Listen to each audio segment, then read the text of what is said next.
Of Christian love, the joy of giving and receiving. Amen. Okay. The joy of giving and receiving. This is how our Christian love.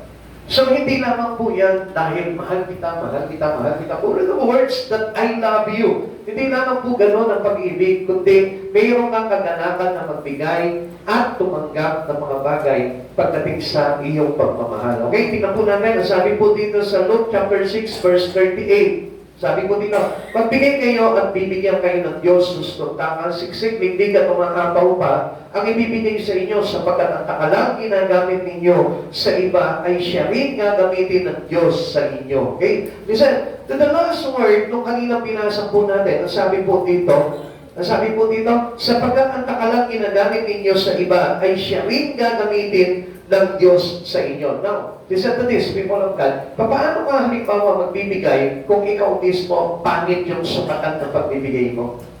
So, how can you expect in return? So, pangit din. Di ba? Ano ba yan? Okay, inumpisahan ko lamang po doon, pero ang puntuhan po natin dito is about love. Okay? The Christian love is about giving. Nandun pa rin, ano? Hindi pa rin humihiwalay po yung giving, ano po? Kasi ang talaga totoong pagmamahal po ng isang tao na galing kay Kristo, which is a Christian love. Ang ibig sabihin po niyan, marunong tayo magbigay. Binibigay po natin yung buhay natin sa kapwa po natin for them to be saved. Binibigay natin sa pamilya po natin yung ating pag-ibig dahil gusto natin silang maligtas. Hindi lang dahil gusto natin punuan kung ano yung mga pangangailangan nila, kundi the real love of a Christian who has Christ Jesus in his heart, yung pong pagbibigay na kung saan makapagpiligtas sa kanilang buhay. Kasi ito po yung layunin ng giving ng ating Panginoon, yung tayo po ay iligtas. Kaya nga yung iba po, mali po yung kanilang perception, yung kanilang kaisipan, pagdating po sa pagliligtas ng Panginoon. Akala po nila, pag niligtas sila ng Panginoon, uy, yaman na ako, nakakilala na ako sa Lord, tinanggap ko na si Jesus, gaganda na ang buhay ko, dadami na ang pera ko, dadami na ang ari-arian ko. No, it's not all about that. Ito po ay mayroong kinalaman sa kaligtasan po ng tao. Kaya ang pagbibigay ay kaligtasan. So this is how our love goes on. It is upon our giving. It is upon our saving. So kung makikita po natin dito, tayo po ay naligtas dahil ang Diyos mismo ay nagbigay. Amen. At ano po yung binigay niya? Yung dakilang pag-ibig niya sa sangkatauhan. Kaya nga po si Jesus ay isang larawan ng totoong pag-ibig. Kaya nga kapag tinanggap mo si Jesus sa buhay mo, yung dating pag-ibig mo na selfish, yung pag-ibig mo na makasarili, yung pag-ibig mo na hindi marunong kumalinga sa iba o sa ibang tao, mapapalitan po yan ng totoong pagmamahal na nanggaling kay Jesucristo. Kaya isang bagay din po yung sinabi niya po sa Isaiah, no? Sabi niya po dito na halikayan magdiwanagan tayo.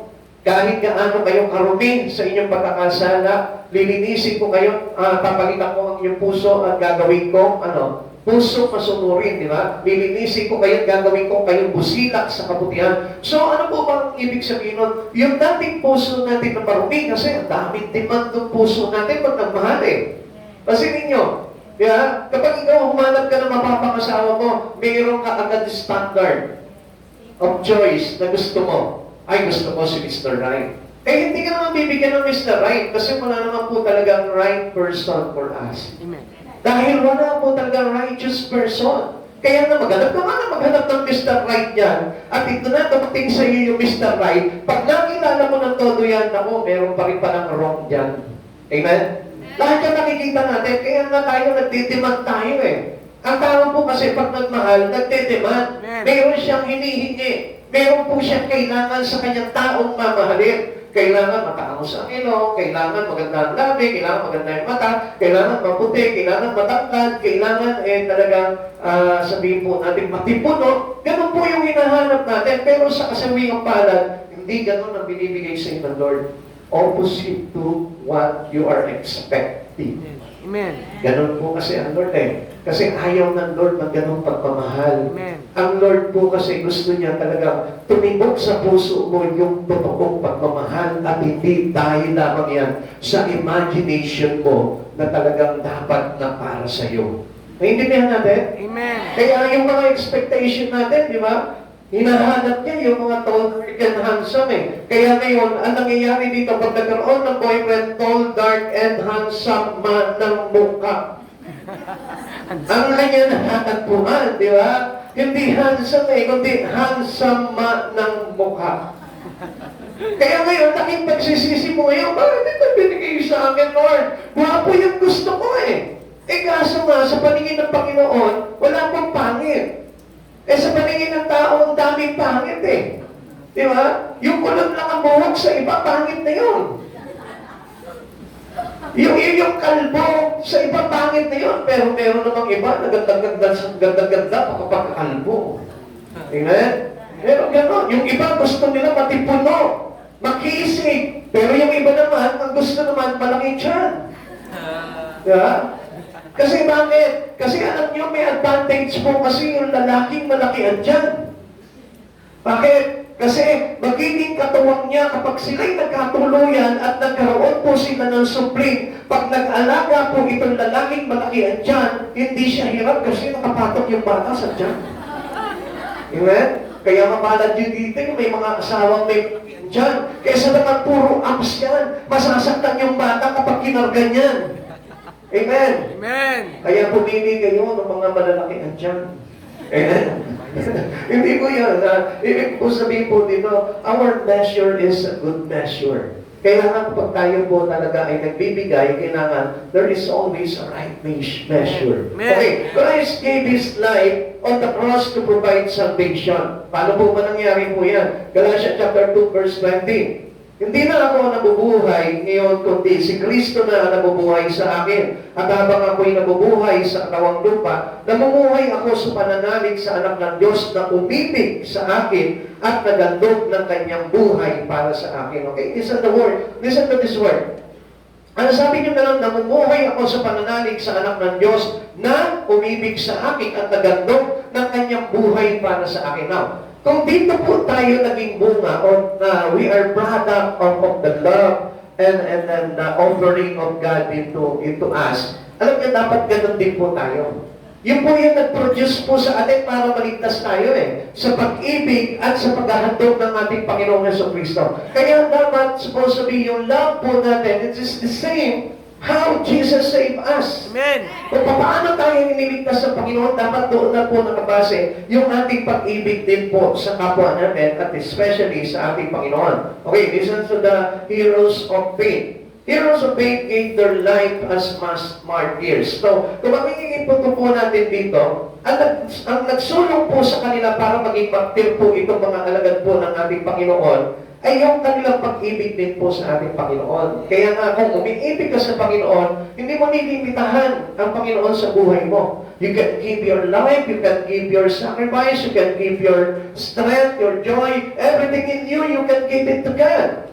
Magagawa mo maibigay sa Panginoon yan. Kaya nga ang totoong umiibig ay hindi madangon. Pakisabi mo nga sa katabi mo. Ang totoong umiibig ay hindi madangon. Pakiulit mo na rin po, baka hindi niya naiintindihan eh. Ang totoong umiibig ay hindi madangon. Kaya nga, kung papasingin po natin, if you really love God, hindi tayo magiging madamot sa Panginoon. Amen. Pero kung mapapasingin po natin, bakit maraming tao napakadamot sa Panginoon? Not only financial giving to Him, but your time. Amen. Di ba? Your strength, your talent, hindi natin ma-share sa ating Panginoon. This is a selfish love. Amen. Which means, ang Diyos binigay niya lahat-lahat. Tayo ay naging bunga. Produce our salvations by His love and what? Huh? And His sacrifice. He offered His own life. Pero tayo hindi po natin ma-sacrifice yung mga bagay sa buhay po natin. Minsan, limitado tayo magbigay sa Panginoon. Minsan lang kung magbigay tayo sa Panginoon. Pero ang Lord hindi. Daily in our lives, lagi po siya nagbibigay sa atin. Yan. Nag-isip ka kanina, binigay ng Lord yung hininga mo. Amen? Kasi kung hindi ka na ginising ng Lord, palagay ko hanggang ngayon, naghihilig ka pa. Amen? Hindi niyo napansin po yun? Amen. Ang pangit ng buhay, kung puro hilig ka na lang. Di ba? Kung hindi ka nagising kanina umaga, ang pangit ng buhay mo, imagine, tumatayo ka, naglalakad ka sa mundo. Diba? Kaya nga, doon pa lang, God expresses His love for us. Kasi hindi niya na hindi ka nanatili nakahiga lamang. Ginising ka pa ng Panginoon. Doon lang, nagbigay na ang Lord doon eh. Ngayon, nandito ka, nagbigay pa rin po ang Lord. He gave us His presence. Why we are here today? Because of His Spirit. Kaya tayo nandito ngayon, yung Espiritu ng Lord na nagtulak sa atin, Lord. Kaya kakaibang pag-ibig ng Diyos para sa atin. Kaya nga tayo, kung minsan, di ba, pagka hindi natin feel na mahalin ng Panginoon, ano gagawin natin? Hindi tayo mag-church. Hindi tayo magagawa ng mga bagay para sa karangalan ng Diyos. Faith is giving. Yung pananampalataya po natin sa Panginoon ay pagbibigay. Amen. Kaya nga nagbibigay kasi alam po natin na mayroong magandang magaganap sa iyong pagbibigay sa ating Panginoon. When we give love to Jesus, in return, maganda rin po yung ibibigay sa atin ng Panginoon. That was our faith. Hindi tayo natatakot pagdating sa pagbibigay natin sa Panginoon. Whatever things that we can give to God, hindi tayo natatakot na i-lose hold sa possession po natin yung mga bagay na binibigay po natin. Amen. We have cheerfully given. Pagdating po sa Panginoon, we have cheerfully giving things to God. Kasi alam natin na kapag mayroong kagalakan na magbigay sa Panginoon, in return, ang ganda rin, magagalak ka rin sa tatanggapin mo. Amen. Pansinin mo, mga kapatid sa Panginoon, pag nagbigay ka ng puno-puno ng kalungkutan, in return to you, lungkot din ang mag-receive mo. Amen? Amen? Halimbawa, lumukot ka sa bulsa mo, ano? Pero malungkot ka naman.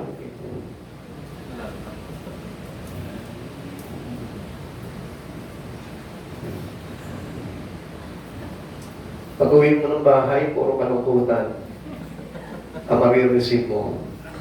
Yes, bakit? Your measure is sadness. Amen. Ginamit mo sukatan, yung sukatan ng kalungkutan eh. Kaya nga gusto ng Lord, kung magbibigay tayo, there is always in connections with your faith. Laging nakakabit doon sa pananampalataya mo. At yung faith na yun, may kagalakan. Amen. Kasi alam mo, kung ano yung mawawala sa'yo, actually hindi mawawala sa'yo yan dahil mayroon kang pananampalataya na anumang nawala sa'yo ay ibabalik sa'yo ng Diyos na napakaganda. Amen? The great things, tingnan niyo ba, the great things that we can receive upon our giving to God is heaven. Tingnan po natin, Matthew chapter 10, verse 39. Ang nagsisikap na magligtas ng kanyang buhay ay mawawalan nito. Ngunit ang mawalan ng kanyang buhay alang-alang sa akin ay magkakamit nito. So meaning we receive heaven through our giving. Now, kung papasin po natin, kasi nagbibigay tayo minsan, nawawala yung impact eh. Pag nagbibigay po dapat tayo, dapat mayroong impact po yan pagdating sa ating Panginoon. And what is this impact? Ang kailangan maging impact po niyan, yung bang open heaven. Amen? Because the joy of heaven will give us salvation. Amen. Kasi kapag natuwa ang langit dahil sa iyong pagbibigay ng buhay sa ating Panginoong Jesucristo, I am pretty sure na talagang mayroong ang salvation. Amen. Sure na sure po talaga yung salvation po natin kapag naganap ang mga anghel sa langit at ang lahat ng mga nagtitipon sa langit ay nagalak dahil sa pagbibigay mo ng buhay sa Panginoon. Sigurado yan may kaligtasan po tayo. Yun po yung kailangan po natin. When we give, it is a giving, it is some kind of open heaven giving. Amen. Yan, pakisabi mo na rin sa katabi mo para matandaan niya po yun. Open heaven giving ang dapat po ng pagbibigay. Open heaven giving. Di ba? Kapapansin po natin, marami po sa atin. Ito, huwag po kayo masasaktan na. Bubulong ka lang po sa inyo. Marami po mga Kristiyano kasi, pag nagbigay, hindi open heaven. Para ka mapupunta sa impyerno. Gusto niyo po malaman kung bakit? Kasi kung minsan, kapag nagbubuklan ka ng wallet mo, dumudukot ka sa bulsa mo, ang sakit sa kalooban. At yun po yung tinatawag na pagbibigay ng hindi bukal sa kalooban. Kaya nga kapag tayo po, nagbigay yung tinatawag na open heaven giving, ibig sabihin yan, lahat ng kagalakan sa langit bumubuhos para sa iyo. Amen. O, pansinin mo, pagka halimbawa ba ikaw ay may problema, may kawalan, walang pera, masaya ka? Totoo, honestly. Tanongin mo na lang yung katabi mo para sa ganun, hindi na lang po tayo magkabistuhan. Okay, tanongin mo, pag wala ka ba pera, masaya ka? Pag wala ka bang pera, masaya. Yun totoo lang, yun totoo. Sino dito yung tumutuwa kapag walang pera? Sige. Kami ganun ka. Wala ka ng pera, natuwa ka pa. Hindi, totoo ka, totoo. Totoo. Sino dito yung talaga tuwa-tuwa pag walang pera? Wala, no? Siyempre, kahit ako, malungkot ako kung wala akong pera eh. Amen. Kaya nga, doon sa pagkakataon na yun, alam mo kung bakit ka tinatanggalan ng Lord ng pera? Hindi para malungkot ka, para magsaya ka. Amen. Bakit?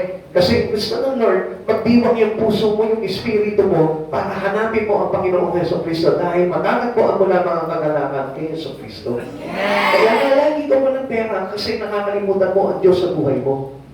May gusto, lagi naman ako nagsisipa. Oo nga, nagsisipa ka, lagi ka naman malungkot. Amen? Kaya nga sabi ko nga po sa inyo, walang tuwang sa puso ng isang Kristiyano na umiibig kay Kristo, ang malungkot, ang kalungkutan. O, tignan mo ngayon yung katabi mo. Naku, so sad. Kaya na, naglungkutan ko. Biglang sumasaya kapag katinignan mo. Diba? Pero kahit na walang pera dapat ang isang tao, dapat masaya yan. Amen. Dahil alam niya, dahil through his faith in God, alam niya, he can receive and he can have everything in God. Amen. Amen. Okay, tingnan niyo po yung early church. Okay, early church members gave to enables other to survive. Wala po mga pera po ito. Ito mga taga-unang iglesia, ito po mga unang alagad, mga walang pera.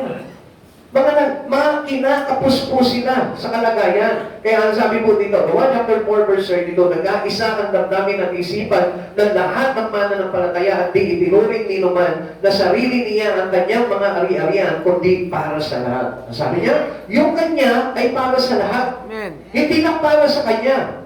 Kahit na kapos siya, kahit na nahihirapan siya, hindi niya itinuring na sa kanya lang yun.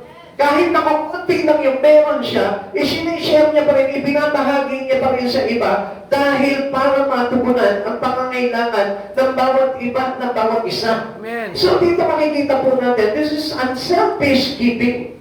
This is unselfish heart to give. Na kung mapapansin po natin, hindi ba yung kumbaga parang pag marami ka lang, tsaka ka lang mag-share sa iba. Pero kapag konti lang yung meron ka, hindi ka na makapag-share. This is a bad attitude of a Christian. Sapagkat ang isang Kristiyano, kaya malaki meron, marunong po yung mag-share ng kanyang blessing. Amen. Amen? Basta wala nga blessing eh. Kaya nga wala eh. Kasi lagi mo sinasabing wala eh.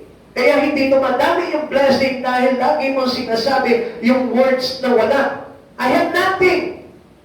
Through your nothing, kaya magpalabas ang Diyos ng kasaganahan. Amen. Amen? Out of nothing, There is abundant. there is, Abundant. pakisigaw. Abundant blessing. Di ba? Ang Diyos kaya magpasagana ng buhay ng tao sa kabila ng kawalan. Amen. Kaya nga, kapag sinasabi ng isang Kristiyano na may pananampalataya kay Kristo, na wala siya, na wala palagi siya, I tell you, yun ay magaganap kasi you have already faith in God eh. Amen. Natatandaan mo ba ang ibig sabihin ng faith? Ang faith sa mga bagay na hindi nakikita. Amen. Hindi sa mga bagay na hindi nakikita. So, ang pananampalataya natin ibig sabihin ay sa wala. Amen. Amen. Nananalig ka na kahit wala kang pera dahil sa kagustuhan mo na mag-bless ng Panginoon, yung blessing dumadating. Amen. Yung blessing bigla na lang dumarating. Ganun yung pananampalataya. At hindi po wala nga kasi ako maitutulong, wala nga kasi akong blessing na dumarating. Kasi nga sinasabi mo, wala. That was your faith. Pag ang faith mo wala talaga. Faith is speak into our mouth. Kung ano yung sinasabi ng ating labi, iyon na nagaganap. Kaya nga kapag sinabi mo, dahil sa may pananampalataya ka sa Diyos, wala ako eh. O di yun yung magaganap, yun yung faith mo, wala ka eh. Amen. Naiintindihan natin? Pero kung sasabihin mo, marami ako at kaya ko mag-bless sa oras na ito at kaya ko mag-akay at kaya ko mag-share at kaya ko magbaligaya ng tao, magkakayari yun. Amen. Kaya hindi nangyayari sa buhay po natin kasi yung faith natin speak the negative things. Naintindihan niyo po? Faith makes nothing happen. Amen. O wala pa na mangyayari. Hindi, ang ibig ko sabihin, your nothing can be happen. Amen? When you speak nothing, yun ang mangyayari. Faith yun eh. Yun yung faith mo eh. Pero, kung lagi mo sasabihin, mayaman ako, marami ako, pinagpala ako, sagana ang buhay ko, yun ang mangyayari. Faith yun. Amen. Paligtad po nung lagi nating sinasabi, wala ako ngayon eh. Mahirap ako ngayon eh. Walang trabaho, walang kita, kaungan. Kaya ano nangyayari? Yun ang nangyayari. Yun yung faith mo. Amen? Kaya nga itong mga early church, nagkaisa po sila ng damdamin, ng isipan, at sabi dito, nagkaisa ang damdamin ng isipan ng lahat ng mananampalataya. Naging solid yung kanilang isip. Naging solid yung kanilang damdamin. Na ano? Na mag-bless. Kaya alam nyo, hindi sila nagdahup eh. Kundi, sumagana sila sa pagpapala ng ating Panginoon. Okay, tingnan po natin. God loves cheerful giver.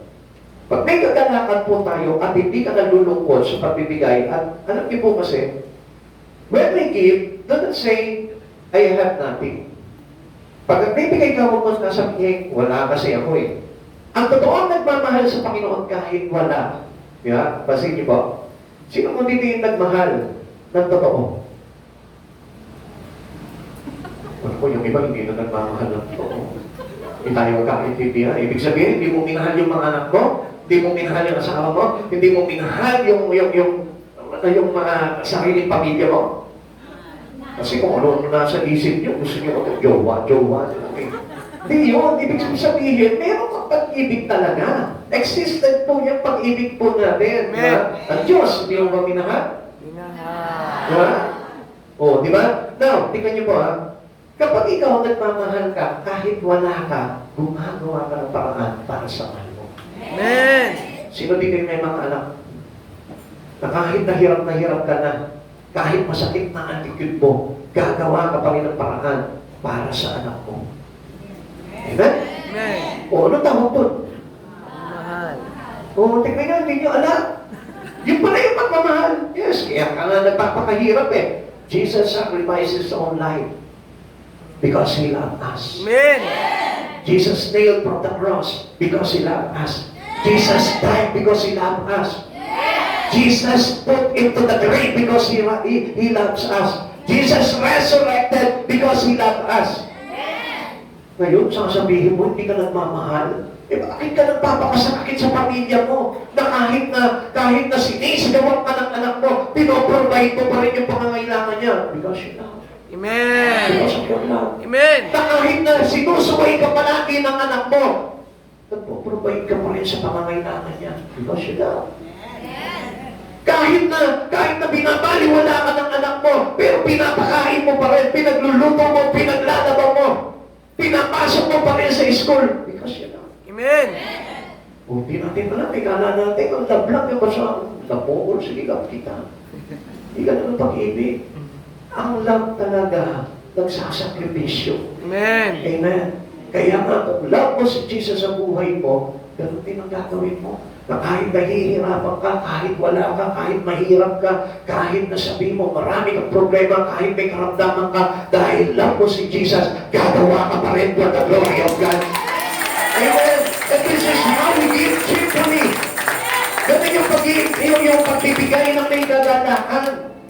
Yun yung totoong pagmamahal. Amen. Kaya kung mapapansin po natin, yung pagmamahal po nang walang ka-effort, hindi po yung pagmamahal. Amen? Yung di ba yung kahit na nasasaktan ka, tinatanggap mo yung sakit na yun. Bakit? Kasi nagmahal ka eh. Amen? Amen. Sabi po ng 2 Corinthians chapter 9 verse 7, ang bawat isa ay dapat magbigay ayon sa sariling pasya, maluwag sa loob at di napipilitan lamang, sapagkat iniibig ng Diyos ang kusang nagbibigay ng may kagalakan. Na di ba kahit na pagod na ang nanay, ang tatay, sige pa po siya sa pagtatrabaho kasi kagalakan niya yun, na mabigyan niya ang kanyang mga pamilya. Di ba? Kahit na ang nanay niyo, alam niyo, di ba? Kahit na nahihirapan sa paglalaba, kahit na habang naglalaba siya, ang lakas mo magdamit. Halipahan ka kasi hindi ka napapagod sa paglalaba. Di ba? Pero ginagawa niya yun out of love. Amen. Dahil sa kanyang pag-ibig sa iyo, ginagawa niya yun. Di ba? Kahit wala siyang pera para mamalengke, sisikapin niya pa rin na mamalengke para na maipagluto ka. Bakit? Kasi mahal ka niya.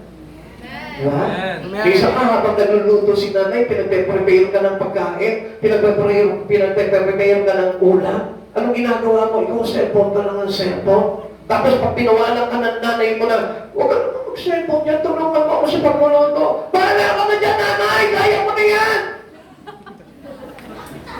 Sinisigawan pa natin, pero si nanay, oo, nagre-reklamo si nanay. Di ka na nga pakinabangan, di ka na makatulong sa akin sa mga bagay, pero tuloy pa rin po siya sa pagluluto. Bakit? Gusto niya mapakain ka pa rin na masarap. Amen. Habang ikaw, dapat sa'yo, pakainin ka, cellphone eh. Ikaw nagre-reklamo ka. Hindi ka naman nagsusukli ng pagmamahal kay nanay. Si nanay nagre-reklamo. Pero kahit na nagre-reklamo si nanay, pero patuloy pa rin siya magtrabaho para sikapin niya lang na mabigyan ka ng kasaganahan. Amen. Amen? Para masiyahan ka, hindi ka kumain ng parang kung anong pagkain lang. Ganun po yung cheerful giver. Kung isa ka na natin nagre-reklamo, pero sa puso niya, tuwa-tuwa pa rin si nanay. Kahit napasaway ka, kahit na wala ka nang ginawa sa buhay mo, kundi mag-cellphone na lang, maghapon, mag-cellphone na lang, gabi. Pero ang nanay mo, anong ginagawa? Laba, luto, palengke, trabaho, kita ng pera, para ano? Para saan? Para magpaganda si nanay? Para magpaganda si tatay? Hindi. Para mabigyan ka ng kasiyahan. This is how cheerful giving.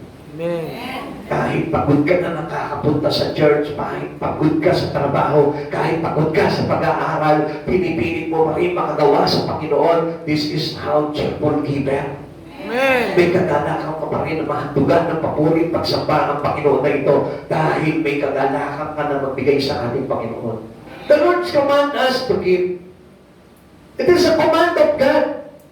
At hindi po ito kumbaga parang gusto mo lang magbigay. Hindi. This is a command of God. Pag sinabing command of God, it is, we need to obey what is the command.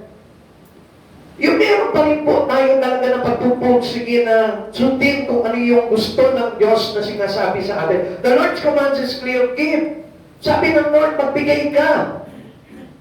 Now, kung hindi po ito utos ng Panginoon, pwede mong suwayin po ito. Pero ito po yung utos ng Panginoon na magbigay.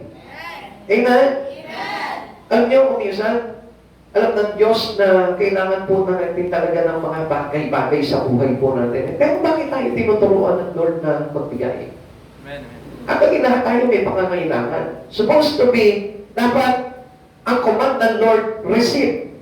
Amen? Kasi alam niya na marami tayong pangangailangan eh. Alam niya na maraming kailangan ng tao, pero bakit ang command niya, give? Hindi ka ba nagtaka?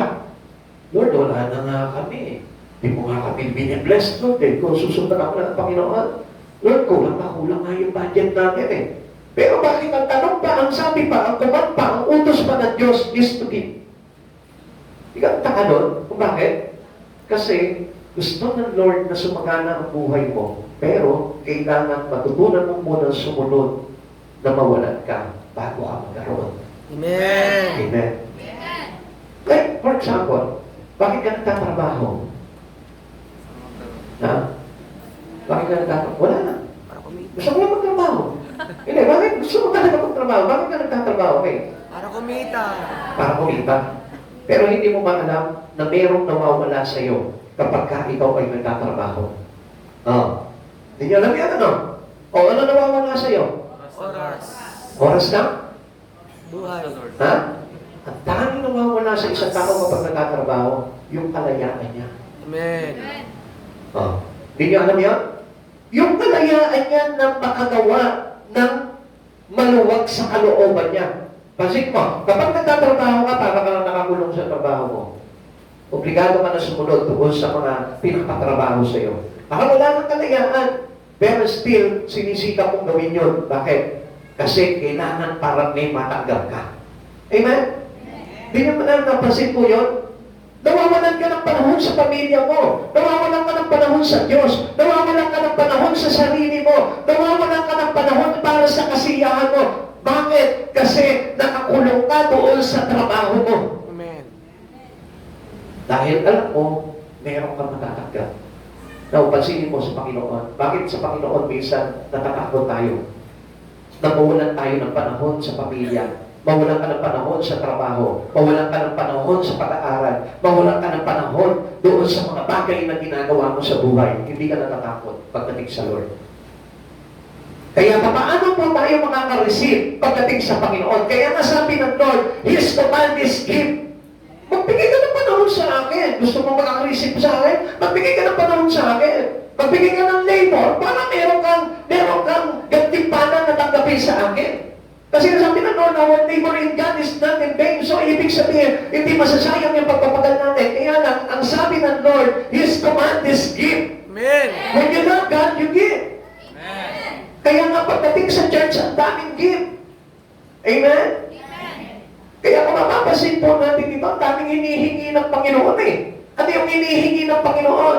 Magbigay ka. Ano hinihingi ng Panginoon? Pagbago ka. Ano hinihingi ng Panginoon? Seryosohin mo ang pag-ibig ng Diyos sa buhay mo in response to His love. Amen. Pati sa Panginoon, unawain niyo mabuti itong bagay na ito. Kasi kung minsan, alam niyo, we are selfish and unfair to God. Lumalapit tayo sa Panginoon just to receive. Gusto lang, receive lang ng receive. Pero ang command ng Lord, give. Sapagkat ang susi ng pagpapala ay pagbibigay. Amen. Amen. Okay. Giving is not an option to accept or refuse. Hindi mo ito isang pagpipilian lamang kung ito po ay tatanggapin mo o hindi mo tatanggapin. When we give, we obey the Lord. Kapag tayo nagbibigay, isa, mga kapatid sa Panginoon, gising mo muna kayo. Yan. Gising mo na. Sabi mo sa katabi mo, gising mo na. Akala natin, ang give ay walang kinalaman sa ating kaligtasan. Ang give ay walang kinalaman sa ating Panginoon. The command of God is give. Now, yung giving is not an option to accept or refuse. O hindi ako magbibigay. Bakit magbibigay? Dapat nagbibigay lang yan yung mga mayayaman. No. In particular, wala sinabi po ang Diyos na magbibigay lamang yung mga mayayaman. Lahat kailangan. Okay.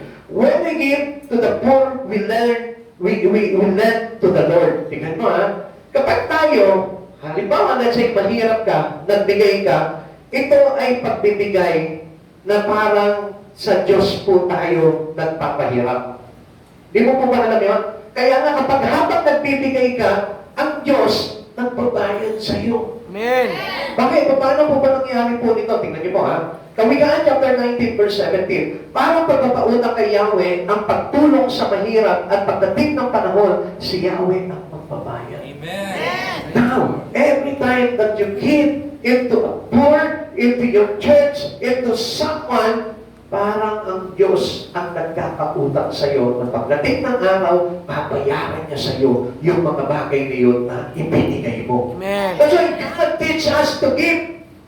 Kasi gusto ng Lord na may matanggap ka sa Kanya pagdating ng araw. Amen. Ayaw ng Lord yung isang Christian love, yung nagmamahal na Kristiyano, na tanggap lamang, tanggap na walang ginawa sa buhay, kundi tumanggap lang. Kaya tayo tinuturuan na magbigay, para pagdating ng araw, tatanggap tayo ng gantimpala sa ating Diyos mismo. Amen. Amen. Pero we need to wait for the blessing of the Lord. Kaya kailangan muna, we must learn the process on how we receive from God. Kailangan po na malaman po natin, matutunan po natin kung paano tayo tatanggap at bibigyan ng gantimpala ng Panginoon. Yung proseso po muna. Hindi po yung pagdating natin sa church, gusto natin tumanggap na tayo. Yung nakapasok, unang pasok mo sa church, gusto mo, magpapalain ka na agad, kinabukasan. Mga kapatid sa Panginoon, may proseso tayo sinusunod pagdating sa Panginoon. If you love God, we are willing to obey His process. Amen. Willing tayo na sumunod po sa Panginoon dahil mahal natin ang Diyos, kaya nga tayo sunod sa kalooban niya eh.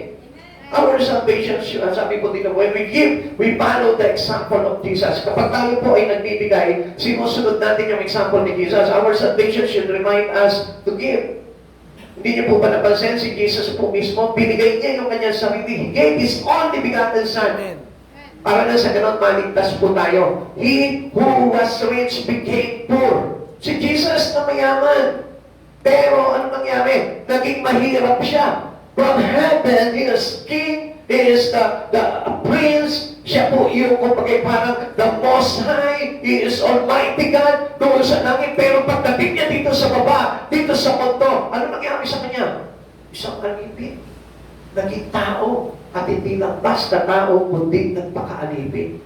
Kapatid sa Panginoon, hindi niya napansin.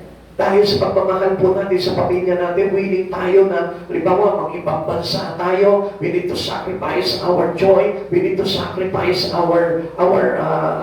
yung mga bagay na ginagawa natin dito sa mundo na dito sa bansa na ito. Di ba? We sacrifice that. We sacrifice our friend, we sacrifice our family. Bakit? Kasi umaasa tayo na gusto natin mabigyan talaga ng totoong pagmamahal yung pamilya po natin. Kaya tayo nagtatrabaho, kaya tayo nag-aaral. Dahil willing tayo na mag-share din ng pagmamahal sa pamilya po natin. Amen. Ikaw ba nagtatrabaho ka para sa sarili mo lamang? Gusto ko malaman mo, hindi ka nagmamahal. Sapagkat ang isang tao, kaya siya nagtatrabaho dahil meron siyang gusto na pagbigyan ng kanyang pagmamahal. Ganun po yun. Kaya nga, willing ka magsakripisyo si Jesus nga mo, iniwan niya yung langit, pag nagpakahirap dito sa lupa, para lamang sa pagmamahal niya sa atin. Amen. 2 Corinthians chapter 8, verse 9. Hindi kaila sa inyo ang kagandang loob ng ating Panginoong Jesucristo kahit na mayaman, naging mahirap siya upang magpayaman kayo sa pamamagitan ng kanyang pagiging mahirap. Kapatid, ito yung narawan ng mga magulang natin. Na kahit na nahihirapan sila, mabigyan lamang kayo, matustusan lamang kayo sa mga pangangailangan nyo, okay lang sa kanya na maging mahirap siya. Na magpakahirap siya. Alam niyo po, meron pong isang nanay, kung natatandaan po natin, yung kwento po ng isang nanay, nagpakahirap po siya sa ibang bansa. At pagkatapos po nito, dahil sa laki ng pangangailangan ng kanyang anak, nagsakripisyo siya doon sa bansa ng mga Hapon, na kung saan ang ginagawa po sa kanya para lamang po siya magkapera, pinapahirapan siya. At there is always condition. Kaya ito po bata na ito, galing na galing siya sa nanay niya kapag hindi nagpapadala po ng pera po itong nanay niya. Kaya anong ginagawa po nito nanay niya? Lahat ginagawa nito nanay niya kahit nasasaktan siya, kahit nahihirapan siya, kahit na yung buhay niya, kapatid, ginagawa niya yung matustusan niya lamang yung pangangailangan ng kanyang mga anak. Isang araw po nangailangan po itong anak niya, galing na tumawag doon sa nanay niya, naipadalan mo ako ng pera, sinisingil na ako sa eskwelahan. At wala pong magawa po itong tao nito, itong nanay na ito, dahil maliit lamang din ang sweldo niya doon sa ibang bansa. Kaya anong ginawa niya ngayon? Naglakas loob siya doon sa kanyang amo. Ito parang kanyang amo ay Yakuza. Kaya sinabi po sa kanya, okay, sige, bibigyan kita ng pera, pero kailangan sa bawat pagbibigay ko sa iyo, puputulin ko ang daliri. Kaya pinagpadala po siya kapalit ng kanyang daliri. Ito na naman yung isang anak niya, humingi na naman sa kanyang nanay, na akala itong nanay niya ay nagpapasarap lamang sa ibang bansa, kaya napilitan naman po itong nanay na ito na lumapit doon sa kanyang amo. At ganun din po yung naging kondisyon. Nagpadala na naman po, tuwa-tuwa yung mga bata hanggang sa dumating yung panahon na yung kanyang nanay ay uuwi na po. Nagtanong po sila sa kanilang nanay, Nanay, ano nangyari sa iyo? Bakit naubos ang kamay mo? Ang sabi po nitong nanay na ito, dahil sa pag-ibig ko sa inyo. Wala silang idea. Yung mga bata, yung kanyang mga anak, nagpapakasarap lamang, nag-aaral ng masagana. Pero wala silang idea kung anong ginagawa ng nanay nila. Dahil sa sobrang pag-ibig nitong mga nanay nito na mabigyan lamang na magandang kinabukasan yung kanyang mga anak, kaya ginawa niya ang lahat para lamang mabigyan itong mga anak niya ng kanilang pangangailangan. Kaya nga, gusto ko po malaman po ninyo ang pag-ibig po ng aming Panginoong Jesucristo, ganun din po. Na kahit na po pinako siya sa krus, namatay, inibig, pinarusahan, binugbog, at hindi kinilala, hiniya, pinaya, niyurakan, na hindi pinapansin ng tao, ang tao patuloy pa rin nagpapakasarap, pero ginawa ni Jesus ito dahil sa pagmamahal niya po sa atin bilang mga anak. Kaya nga mga kapatid sa Panginoon, kung uunawain lamang po natin, yung ginawa ni Yesu Cristo na ito ay naglalarawan ng pag-ibig niya sa bawat isa atin. Ngayon, tapos sumusubat pa yung ibang mga tao. Sabi nila, kung mahal ako ng Diyos, bakit mahirap ako? Kung mahal ako ng Diyos, bakit may karamdaman ako? Kung mahal ako ng Diyos, bakit may disability ako? Kung mahal ako ng Diyos, bakit hindi ako nakagraduate? Bakit broken family ako? Actually, alam niyo, ang problema, hindi ang Diyos. Tayo. Amen. Dahil hindi tayo nagsukli ng pagpapahal sa ating Panginoon, kaya natin dinanas yung mga bagay na yun. At Diyos lahat ibigay niya sa atin para lamang dahil gusto niya tayong mabigyan ng magandang kinabukasan. Kaya hindi naging maganda ang buhay po natin. You know why? Because we are not responding to His love. Kung magre-respond ka lang doon sa pag-ibig ng Diyos, ay tayo yung gaganda ang buhay mo. Amen? Amen? Amen. Bigyan mo natin yan. The Lord's make a promise to givers. Ano pangako po ng Diyos sa mga tao marunong magbigay? Actually, ang usapan po natin dito, hindi lamang po financial giving. Ang usapan po natin dito is generally giving. Yung general giving po natin sa Panginoon, yung ibig sabihin, yung pera mo, yung panahon mo, yung sure mo, yung talento mo, lahat ng bagay na pwede mong maibigay para sa Panginoon. The Lord makes a promise to givers. Na kapag tayo po, nagbibigay po tayo sa Panginoon, ano sabi po ng Lord? What is the promise of God? In verse 38, sabi niya, give and it shall be given to you. Magbigay ka at ikay bibigyan. Yun ang pangako ng Lord. At alam natin that the promise of God cannot be broken. Amen. Hindi masasayang at hindi mababali yung pangako ng Diyos. Kaya lang ang sabi ng Lord, you must learn to give. Amen. Huwag kang pupunta sa church nang hindi ka marunong magbigay. Huwag kang maglilingkod sa Panginoon nang hindi ka marunong magbigay. Huwag kang iibig nang hindi ka marunong magbigay. Amen? Kaya nga, ang lahat na nagmamahal, nagbibigay. Hanggat hindi mo natututunan magbigay ng mga bagay-bagay sa buhay mo, hindi mo kailanman magagawang ibigay ng todo ang buhay mo kay Yesu Cristo. Sapagkat, in a little things we have in our life, kung hindi natin kaya po itong i-share sa ating Panginoon, paano mo ma-share yung buhay mo sa Kanya? And how can you have that salvation kung ikaw mismo nagkakalit ka ng mga bagay-bagay sa ating Panginoon? Amen. We need to learn the command of God giving. Sabi niya po dito, okay, magbigay kayo at kayo bibigyan, dinos ng takal, siksik, liglig at tumahapaw na pagpapa, na pa ang bibigay sa inyo, sapagkat ang panukat na ginagamit sa inyo sa iba, ay siya rin gagamitin panukat sa inyo. Kaya nga, if you give, you will receive. Kung magbibigay ka, tatanggap ka. Amen. Huwag tayo umasa, bigyan niyo muna ako, Lord, bago kang kabigyan. And tell you one thing, tuso ka pag gano'n ang bagay. Hindi kailangan na ikaw muna ang tumanggap bago ka magbigay. Kundi, we need to learn first to give before you receive. Amen. Hindi pwedeng receive first then you give. Kaya hindi pinagpapala ang buhay ng isang tao because he doesn't yet learn how to give. Amen. Especially from God. Kailangan matutunan natin na lahat tayo magbigay sa Panginoon para tayo ay tumanggap.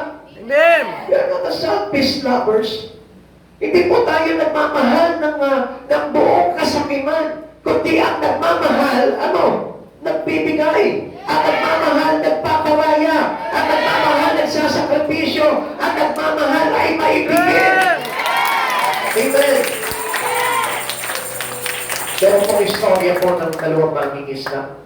Ito po mangingisda na ito na parehas lamang po sila na medyo hirap sa buhay, pero ang kanilang hanap buhay ay nangingisda. Sa kanilang pangingisda, habang sila'y pumapalaot sa dagat para mangisda ng madaling araw pa lamang, sa kanilang pagpapalik, makikita nila na mayroong mga nag-aabang na sa kanila doon sa dalampasigan na kung saan inaabangan sila. Isang araw nung sila pumalaot, matapos nila mapuno yung kanilang pangkal sa pangingisda, sila po ay dumaok na po doon sa dalampasigan habang maraming tao naghihintay sa kanilang dalawa.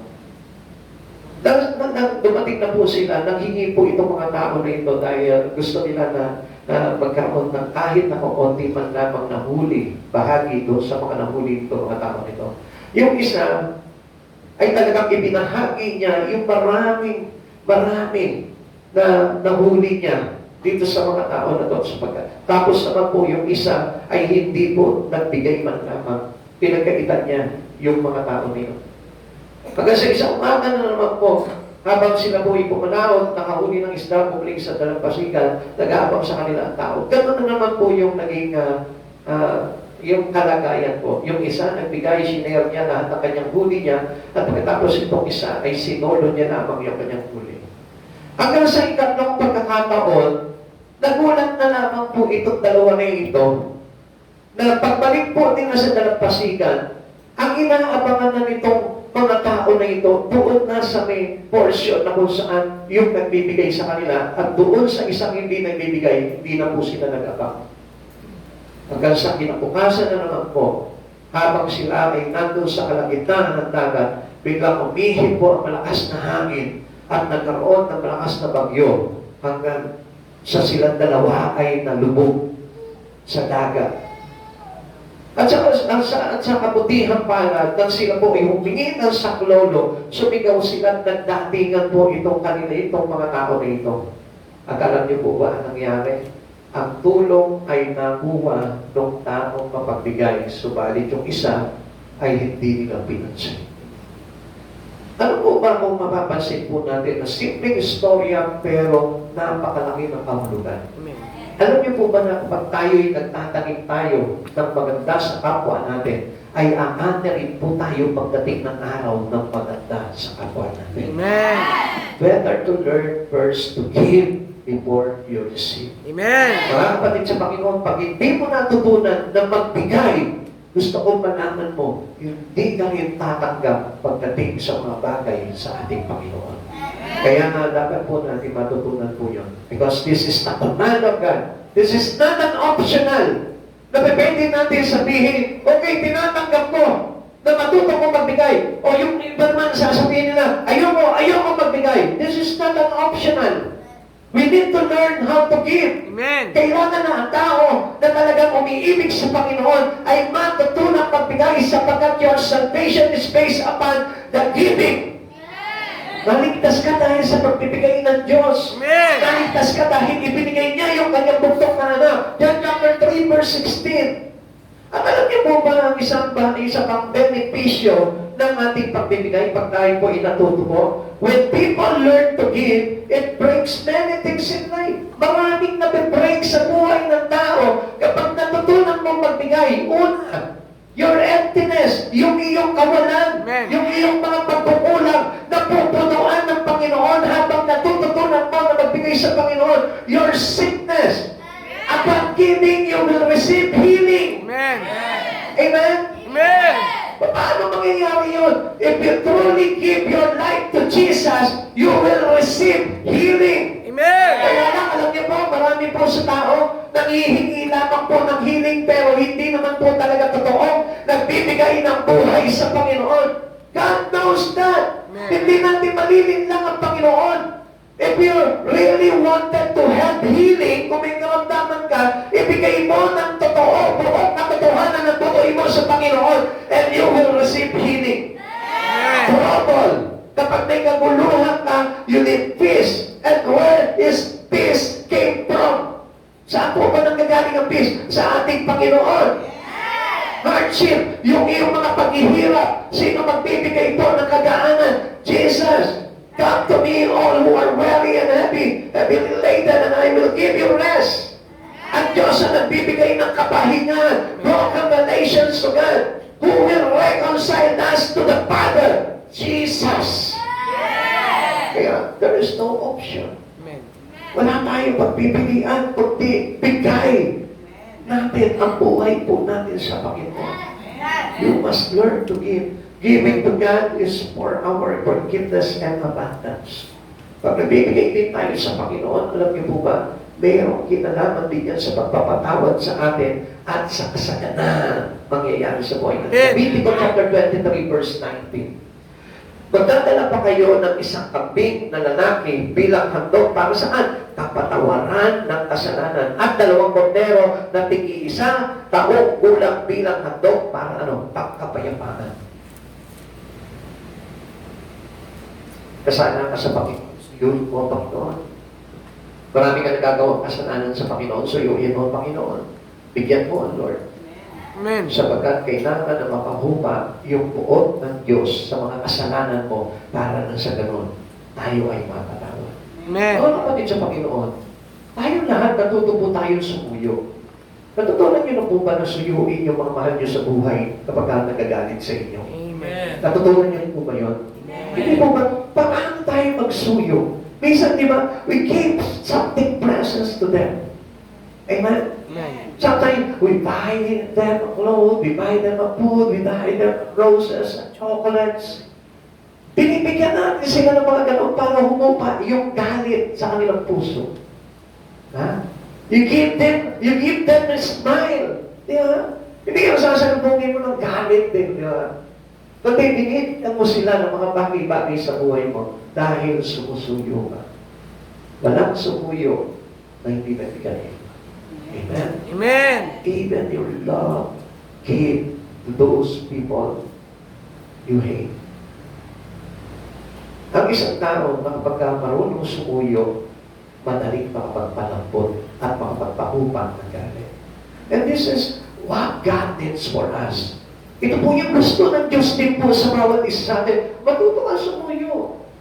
Huwag mong pagdamutan ng Diyos sa buhay mo. Suyuin mo siya sa mga bagay na meron ka. Suyuin mo siya sa pamamagitan ng buhay mo. Suyuin mo siya sa pamamagitan ng pag-ibig mo.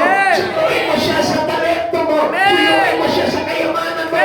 Suyuin mo siya sa lakas mo. This is how we receive forgiveness and abundant living. Minsan gusto natin sumagana yung buhay natin, pero hindi tayo marunong sumuyo sa Lord eh. Lord, pagpalain mo ang buhay ko. Tayo po yung matigas na humingi sa Panginoon eh. Minsan tayo po yung nagmamalaki sa Panginoon. Lord, hindi mo naman pinagpapala ang buhay ko. Paano ako maglilingkod sa iyo? Lord, wala naman na-absent na ako, Lord. Always failure yung nangyayari sa mga bagay na ginagawa ko. Sinisisi pa natin ang Panginoon. Instead na suyuin natin ang Panginoon. Amen. Alam mo, pag may problema ka, punta ka sa church. Sabihin mo sa Lord, I offer my life to you. I give my life to you. Pagitan mo siya, makipag-pray ka, makipag-worship ka, makikita mo, lalabot yung kalooban ng Lord. Kung may karamdaman ka, kaya pagalingin ng Lord yan. Amen. Kung meron kang kahirapan, kaya kang i-prosper ng Lord. Amen. Kung meron kang mga troubles sa buhay mo, kaya ipayapa ng Lord yan. Amen. Basta marunong ka lang sumuyo sa Panginoon. Huwag yung tayo pa matapang sa Panginoon. Kung istorbo lang yan, lagi na lang, siya ko sa mga ginagawa ko. Bakit kailangan pa yung ganyan? Kung gusto kong pagpalain ng Panginoon, kahit nasaan ako, pagpapalain ako. Amen. Hindi po ganun eh. Gusto ng Lord na matuto ka sumuyo sa Kanya eh. Sapagkat ang Diyos din po, alam niyo, ang Diyos mabagin siya. Madaling umupa yung gamit niya sa taong marunong magpakumbaba sa kanyang pananampalataya. Tingnan niyo, sabi ko nga po dito ni Solomon, Solomon observed gifts referring to us. Sabi ng mga Ngaral chapter 11 verse 1, paghahakis ka ng tinapay sa gitna ng karagatan at may mapapakinabangan ka pagdating ng araw. Alam niyo po ba, kapag sinusuyo natin ang Panginoon, sabi natin, di ba kung minsan, mahanap tayo ng magpapaswerte. Kung ano-ano yung mga binibili po natin pampaswerte para lang maswertein tayo pagpalain ang buhay natin. Pero alam niyo po ba, walang pampaswerte. Pag ang Diyos, inibig niya na pagpalain ka, mangyayari yun. Kaya lang, hindi iniibig ng Diyos yun dahil ikaw mismo hindi ka nagpapakumbaba tumalapit sa Kanya at nagsisisi sa iyong mga pagkakasala. Giving is an investment for the future. Lagi natin tatandaan, pag nagbibigay ka sa Panginoon, meron kang mapapala pagdating ng araw. Meron kang matatanggap pagdating ng araw. Meron kang pagpapala pagdating ng araw. Hindi magbimintis mo yun. Pagkarunong ka magbigay palagi sa Pagkakataon, pagkarunong ka magtagim sa Panginoon, kaya anihin ka sa pagkakataon sa sandali na tumubo yung itinanim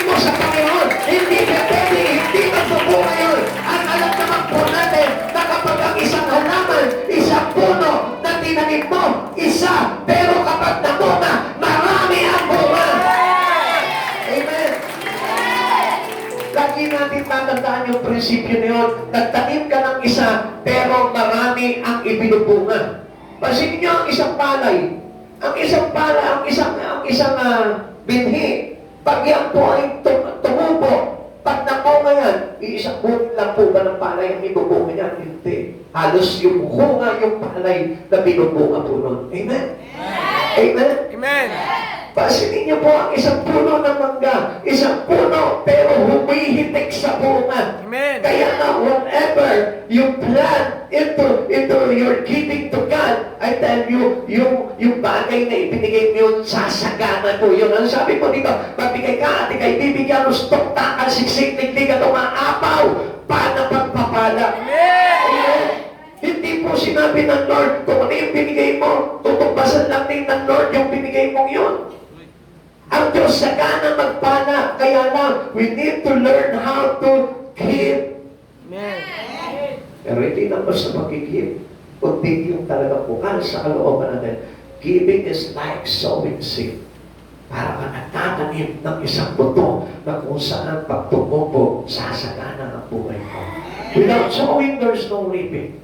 Alam po natin yan, na pag tayo po hindi nagbibigay po talaga, hindi nagtatanim, wala po tayong aanihin. This is the law of harvest. Ito po yung prinsipyo na kung saan kailangan po natin talaga, kung gusto mo umani sa Panginoon, magtanim ka. Huwag ninyong linlangin ang inyong sarili, hindi maaaring tuyain ng Diyos. Kung ano ang itinanim ng tao, iyon din ang kanyang aanihin. Ang nagtatanim para sa sarili niyang laman, ay aani ng pagkabulok mula sa laman. Ngunit ang nagtatanim para sa Espiritu, ay aani ng buhay na walang hanggan. Kaya huwag tayong mapapagod sa paggawa ng mabuti sapagkat pagdating ng takdang panahon, tayo ay aani kung hindi tayo susuko. Balik sa Panginoon. Pag nagbibigay ka sa Panginoon, huwag ka susuko. Kasi minsan, gusto natin, isang beses ka lang nagbibigay sa Panginoon, 2 beses, 3 beses, 1 taon. Pero pagkatapos na wala kang tinatanggap sa Panginoon, ayaw mo na. Nawawalan ka na ng pag-asa. But I tell you, God is also teaching us, when you give, you need to have the willingness to wait for the fruit. Kailangan na tayo po ay merong willingness na maghintay sa buwan. Amen. Kaya nga kuminsan, alam niyo po, dahil sa inip po natin, mas lalong hindi po pinaparating ng Panginoon yung ating mga pagpapala. Huwag ka mawawala ng pag-asa. Tuloy-tuloy lang, tuloy-tuloy. Amen. Amen? Amen? Amen. Alam niyo po ba yung tuloy-tuloy? Nakakawin, meron ba yung tuloy-tuloy? Hindi ko alam. Alam niyo yun.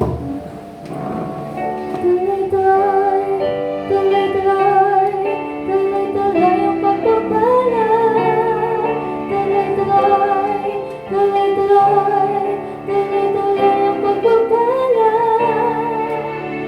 Wala na nang hahanapin pa. Parang hindi, ano? Ayan. Sige, kalimutan nyo na yun. Kay Jesus, ano yun? Maganda sana yun kung alam lang natin Pero kaya nyo, sa susunod, kakabahin na natin yan. Okay, tuloy po natin yan. Tandaan po natin, kapag tayo po ay nagbibigay, kailangan po, willing po tayo na talaga maghintay. Hindi po yung, sa isang sandali gusto natin tanggapin yung pagpapala niya. Hindi po ganun Hindi ganun ang Lord Hindi natin madadaya ang Lord Minsan kasi ang akala po natin, kailangan natin magpulawan ng konti, tapos aani na tayo na marami. Ano po? Hindi po ganun ang Lord. He knows your heart. Alam ng Diyos kung ano naman ang puso mo. Alam ng Diyos kung dinadaya mo lamang siya. Alam ng Diyos kung aayaw ka. Alam ng Diyos kung mananatili ka. Kaya hindi natin madadaya ang Panginoon. The Lord guarantees a reward. Tandaan natin, ginagarantiyahan ng Lord na kapag tayo natutong magbigay at magmahal sa Panginoon, meron tayong aanihin talaga pagdating ng araw. Amen. Hindi magmiminti siya sapagkat ang Diyos ang nagsabi sa atin at ang Diyos nito ay hindi sinungaling. Kung ang buhay mo ay niligtas ng Panginoon, yung pa kayang kabuhayan mo. Amen? Mas higit na mainam ang ating buhay kesa sa kabuhayan. Lagi po natin tandaan yan. Yung kabuhayan ay parang lamang po palumutin ng buhay po yan. Pero ang pinakamahalaga, walang iba kundi yung buhay mo. Amen. Kaya, nandyan ang buhay mo, ibigay ng Diyos yung kaligtasan mo, at nangako ang Diyos ng buhay na walang hanggan. Kaya kahit sa kabuhayan mo, kayang ipinako at ibigay ng Diyos kung ano yung nararapat na maganda para sa iyo. Giving result is ultimately receiving. Lagi natin tatandaan, there is always ultimate receiving when you learn to give. Amen. Alam ng Panginoon po yan. Basta matutunan mo lamang po magbigay sa Panginoon. Mga kapatid sa Panginoon, huwag kang hihinayang pagdating sa Lord. Huwag kang hihinayang sa oras na i-share mo sa Lord. Huwag kang hihinayang sa pagod.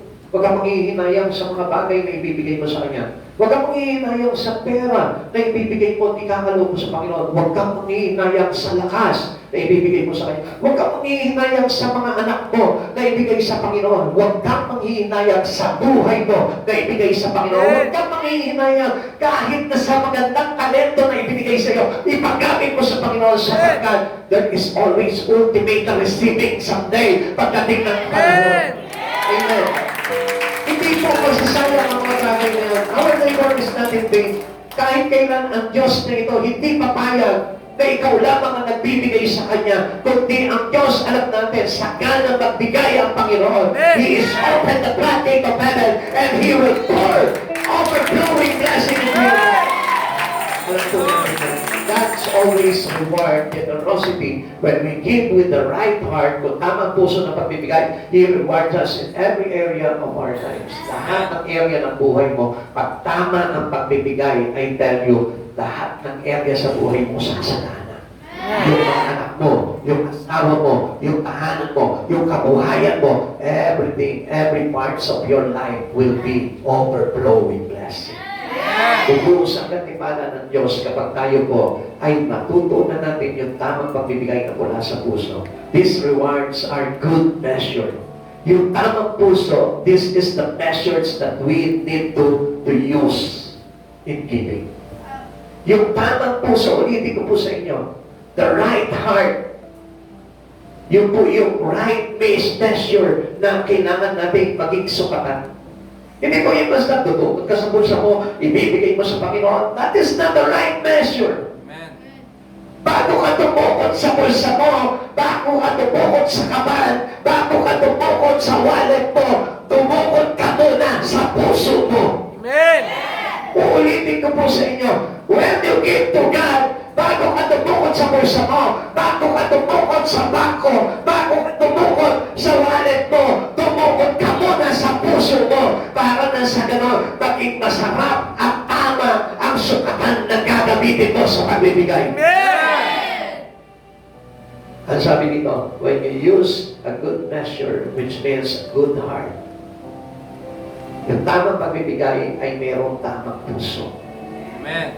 At kapag tama ang puso mo sa pagbibigay, walang halong panghihinayang, walang halong pagdadamot, walang halong pagkasakit. Alam mo kung ano magiging sukatan na ibibigay din sa iyo ng Lord. These are pressed down and shaken together. Thank you, Lord. Siksik, limlim, at umaapaw na pagpapala. They are not only the Lord, but running over. Yan yung tatanggapin po natin. You give plenty, you receive plenty. You give a few, and you receive few. Mga kapatid sa Panginoon, gusto mo ng running over, you need to use a good measure. Amen. Huwag ka magbibigay ng hapit na hapit. Kasi yung tatanggapin mo, hapit na hapit. Huwag ka magbibigay ng sinasakal yung puso mo dahil ang tatanggapin mo, sakal na puso din. Huwag ka magbibigay ng maliit na panahon sa Panginoon dahil aani ka rin ng maliit na panahon sa Panginoon. Huwag ka magbibigay ng konting lakas pagdating sa Panginoon dahil aani ka rin ng konting lakas. Huwag ka magbibigay ng maliit na buhay lamang pagdating sa Panginoon dahil aani ka rin ng maliit na buhay natin. Mga kapatid sa Panginoon, do not limit your giving to God. Huwag mong lilimitahan because every area of our life must be built with your heart of giving. Punuin mo ng puso mo lahat ng area ng buhay mo. Your hands, your eye, your nose, your lips, your ears, your body, your feet. Fill it with your heart. Because this is how a good measure to give in God. Kawikaan chapter 11 verse 25. Ang taong matulungin sa sagana ang pamumuhay at ang marunong tumulong ay tiyak na tutulungan.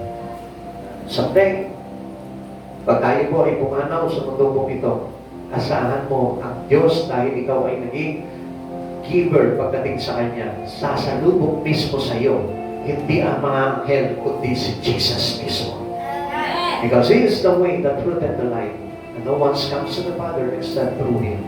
Na kapag tayo natututo na magbigay ng buhay sa Panginoong Jesucristo, si Jesus mismo ang unang-unang sasalubong po sa bawat isa sa atin. Tayo na tayo magsitayo sa Panginoon.